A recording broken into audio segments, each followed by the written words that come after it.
Bonjour à tous, je vous retrouve dans une nouvelle vidéo pour vous parler, comme vous l'aurez deviné si vous regardez un petit peu ce qui se passe derrière moi, pour vous parler d'une saga que j'aime tout particulièrement, puisqu'il s'agit de la saga The Mortal Instruments, écrite par Cassandra Clare. Et pendant les vacances, j'ai lu le dernier tome, j'ai lu le tome 6, c'est Mortal Instruments, la cité du feu sacré. Il conclut plus ou moins les aventures de nos héros, Clary, Chase, Alec, Magnus, Isabelle, Simon, etc. Je dois avouer que j'ai mis à peu près 2 ans à lire ce bouquin, puisque on me l'a offert pour mes 18 ans et je vais avoir 20 ans dans 1 mois et demi. En plus, j'avais super hâte de finir cette saga et pendant 2 ans j'ai dit non, non je ne veux pas savoir. Donc je vais passer rapidement quand même sur la saga et ensuite je vais vous dire ce que j'ai pensé du tome 6. Le premier tome commence, on suit Clary Frey qui est une jeune femme banale comme les autres qui a simplement un talent pour le dessin. Elle a son meilleur ami Simon et sa mère et c'est à peu près tout dans sa vie. Et Luc aussi. Luc, désolé. Voilà, on se perd un peu dans les personnages là. Le problème c'est qu'elle va pour ses 15 ou 16 ans, peut-être 16 ans, dans une boîte de nuit qui s'appelle le Pandémonium. Et là-bas, il y a un démon. Et elle rencontre donc un chasseur d'ombre qui s'appelle Alec, Chase et Isabelle Lightwood. Et qui lui apprennent qu'elle aussi, elle fait partie des chasseurs d'ombre, mais que sa mère lui a caché son destin exceptionnel. Alors on peut vraiment couper cette saga en deux, puisqu'il y a la première trilogie qui s'intéresse à Valentin. Le grand méchant c'est donc Valentin, le père biologique de Clary. Ça pose vraiment bien les personnages, l'univers qui est très développé. Ça c'est la rune angélique. La rune des chasseurs d'ombre, puisque les chasseurs d'ombre sont mi-humains, mi-anges, puisque l'ange Raziel est descendu sur Terre pour aider les humains à éradiquer les créatures obscures. La première trilogie, je l'aime beaucoup, malgré le fait que j'ai vu le film en premier, film que j'ai adoré d'ailleurs, exception faite qu'il spoil la trilogie entière, puisqu'il parle de la relation entre Clary et Jace. Je n'en dirai pas plus, mais en fait ça détruit à peu près toute l'intrigue sur leur relation dans le film. Donc je savais déjà la vérité sur leur relation. Donc voilà, mais ça m'a pas gâché la lecture du tome 2 et 3. Mais bon. J'aime beaucoup qu'on suive un chasseur d'ombre homosexuel, parce que la communauté des chasseurs d'ombre est assez conservatrice. Et donc ce n'est pas vraiment bien accepté, surtout pour les hommes qui sont censés transmettre, vous voyez, le nom de famille, tout ça, le prestige de la famille, etc. On est pas mal là-dedans et c'est vrai que Alec, pourtant, est un personnage très à cheval sur la loi. C'est vrai que ça peut en énerver, ça peut énerver certains personnages et certains lecteurs. Par exemple, il dit tout le temps « Et en plus, d'accord, quel homme ?» Pour Alex, c'est de l'ex, c'est-à-dire la loi est dure, mais c'est la loi. Mais c'est vrai que pendant la première trilogie, il va apprendre à mettre peut-être un peu son devoir de côté pour écouter un peu plus ses sentiments. Et dans la seconde trilogie, il fait totalement ça et il apprend à se faire confiance à lui, à son instinct, avant de suivre une loi bête qui ne convient pas, qui est peut-être dépassée ou qui ne s'applique pas dans tous les cas en fait. Je fais juste ça le temps de spoiler. Seconde trilogie, eh bien vous devez vous douter que le grand méchant a été battu, Valentin a été battu. Mais donc s'il y a une seconde trilogie, c'est un peu ça, et donc il y a un nouveau méchant. Et je ne dévoilerai pas qui est le nouveau méchant de la seconde trilogie pour ne pas tout vous gâcher, mais c'est quelqu'un de très proche de la fois de Clary et de Jace. C'est vraiment particulier et j'ai largement préféré ce méchant à Valentin. Parce que Valentin était encore trop humain en fait. Valentin n'était pas encore assez fou pour moi. Non, non.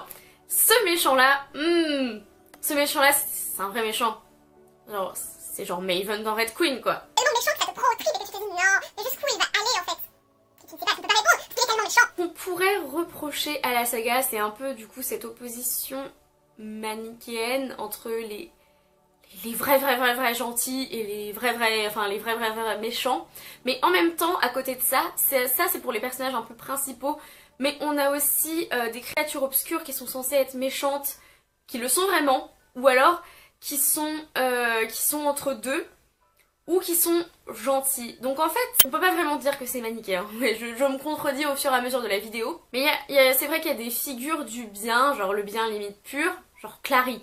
Alors enfin on lui dit tu as une part d'ombre, Clary Frey, fille de Valentin, mais alors cette part d'ombre, on ne la voit jamais. Et après on a des vrais méchants, comme le méchant de la seconde trilogie, où lui il est vraiment méchant, hein.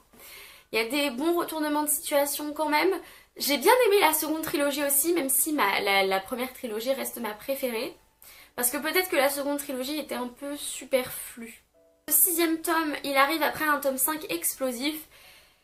Et ce 6e tome, eh ben, normalement on a le premier tome de la trilogie qui est assez comme ça. Le 2e tome ça descend un peu et le 3e tome ça remonte totalement en termes d'action, etc. Et là, en fait, ça fait plus, le 4e tome, il commence assez bas au niveau de l'action, puisqu'on a eu le 3e tome qui était aussi un tome explosif juste avant. Donc le 4e tome, il se calme un peu, on a des trucs beaucoup plus sombres, beaucoup plus calmes. Ensuite, le 5e tome, alors là, c'est le climax, l'apogée, il se passe tellement de trucs, c'est des trucs de fou, trucs de fou. Et là, le 6e tome, bah, il y a plein de choses qui ont été résolues dans le tome 5 quand même. C'est un tome 6, enfin un dernier tome de trilogie assez calme. Ce qui veut pas dire que j'ai pas aimé du coup. Parce que ce qui m'énerve un peu dans le schéma des trilogies, c'est toujours le genre tome 1 qui place l'intrigue, tome 2 qui est un peu plus mou, et tome 3 qui vient en puissance et qui explose tout. Et là, ça change un peu. J'ai été assez touchée par les combats, pas des personnages principaux, mais des personnages très secondaires, voire à qui on accorde une seule ligne. Les chasseurs d'ombre, il y a le principe des parabatailles. Et donc, ce sont deux chasseurs d'ombre qui s'allient pour la vie, mais c'est-à-dire qu'ils forment une équipe indissoluble et ils sont, on dirait, comme des âmes sœurs, on va dire. Ils sont partenaires au combat, etc. Enfin, j'ai toujours été fascinée par les parabatailles. Et dans la seconde trilogie, le grand méchant utilise, là je vais être très générale, mais le grand méchant utilise un pouvoir totalement nouveau pour transformer des chasseurs d'ombre. Ces chasseurs d'ombre ne sont plus eux-mêmes, ils deviennent des personnes complètement différentes, complètement sous le joug du grand méchant. Et il y a une scène absolument abominable où un chasseur d'ombre a été transformé et son parabataille est obligé de le tuer. Et leur lien est tellement fort que le parabataille qui est normal, qui est resté normal, tue son parabataille transformé et ensuite se tue lui-même parce qu'il ne peut pas supporter de vivre sans son parabataille. Là ça m'a marqué, vous voyez, c'était une ligne dans tout le truc, mais ça m'a marqué parce qu'en fait dans ces deux trilogies, on a pour personnages principaux les chasseurs d'ombre plus que les humains je trouve. Et les chasseurs d'ombre sont quand même des êtres complexes qui peuvent être capables de faire le mal autant que le bien et c'est ça que je trouve intéressant. Mais c'est aussi des personnes qui fonctionnent différemment des êtres humains et par exemple qui ne tombent amoureux qu'une fois dans leur vie, qui sont des êtres quand même assez solitaires, assez guidés par le devoir, ne tomber amoureux qu'une fois, protéger les autres au péril de leur vie, faire le sacrifice pour ses amis, être prêt à tout pour les personnes qu'on aime. C'est vraiment les messages que transmet la série The Mortal Instruments. Et surtout des gens très jeunes qui sont prêts à se sacrifier pour leurs amis, etc. Et c'est vrai que des fois c'est un peu too much, il faut le dire quand même, mais ça donne une espèce d'idéal de l'être humain qui fait un peu rêver quand même. Un truc que j'ai remarqué dans cette série et qui m'énerve au plus haut point, enfin je m'énerve avec les personnages quoi, c'est que les adultes sont tous cons. Les adultes sont des cons, ce sont... voilà, il n'y a pas d'autre mot, il n'y a pas un adulte pour en rattraper un autre. Voilà, ils le sont tous en train de mentir, en train de faire des trucs horribles, de prendre les mauvaises décisions. Et en fait, au bout d'un moment, quand on arrive au tome 6, on sait que Jace, Clary, Alec, Isabelle ont les bons feelings, qu'ils savent en fait, que c'est eux qui ont les bons instincts et qui savent mieux que les adultes. Et alors quand les adultes sont là... Non mais tu peux pas comprendre, voilà tu es trop jeune, on a envie de leur dire non mais en fait ils sont plus intelligents que vous, on sait pas pourquoi mais les adultes sont tous cons.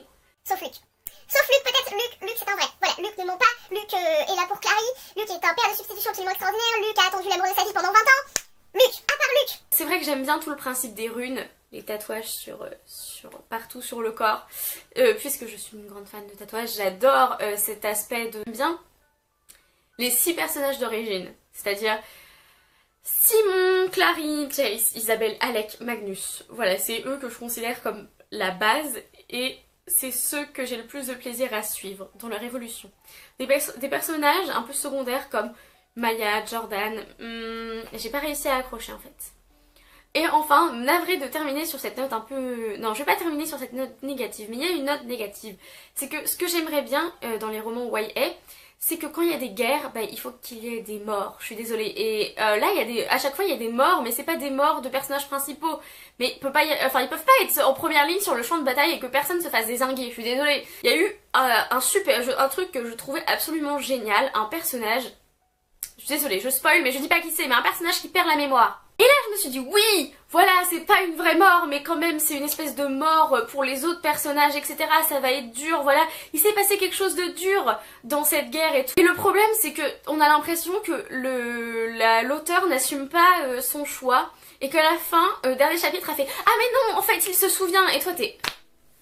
J'aurais bien aimé que pour une fois, il y ait un auteur qui pousse le vice jusque-là, qui soit un peu réaliste entre guillemets et que voilà, si t'as perdu ta mémoire, et t'as perdu ta mémoire et tu la retrouves pas en 30 secondes en mode wouhou, j'ai retrouvé ma mémoire et maintenant je vais retrouver mes amis et tout. Ça faisait un peu le happy end forcé et ça m'a énervée. Mais je vais finir sur une note plus joyeuse. Il y a les tomes d'après, c'est-à-dire Clockwork Angel, Clockwork Princess et je sais plus lequel c'est, qui parlent, qui sont après le tome 6. Et il y a encore Clary, Jace, etc. dans ces tomes-là, mais c'est plus les personnages principaux, si j'ai bien compris. Et il y a aussi les romans des origines, qui parlent de deux personnages qu'on voit arriver dans ce tome-là. Et donc j'ai super envie de les lire tous les deux. Je suis assez enthousiaste à l'idée de continuer à évoluer dans cet univers. On se rend compte que la saga se retrouve en plein milieu d'une grande fresque familiale, etc. Et donc ça m'intéresse beaucoup et j'aime beaucoup cette perspective. Donc voilà, c'était mon avis sur la saga The Mortal Instruments. J'espère que ça vous aura plu. En attendant une prochaine vidéo, lisez bien, amusez-vous avec vos lectures. Lisez The Mortal Instruments. Et bisous!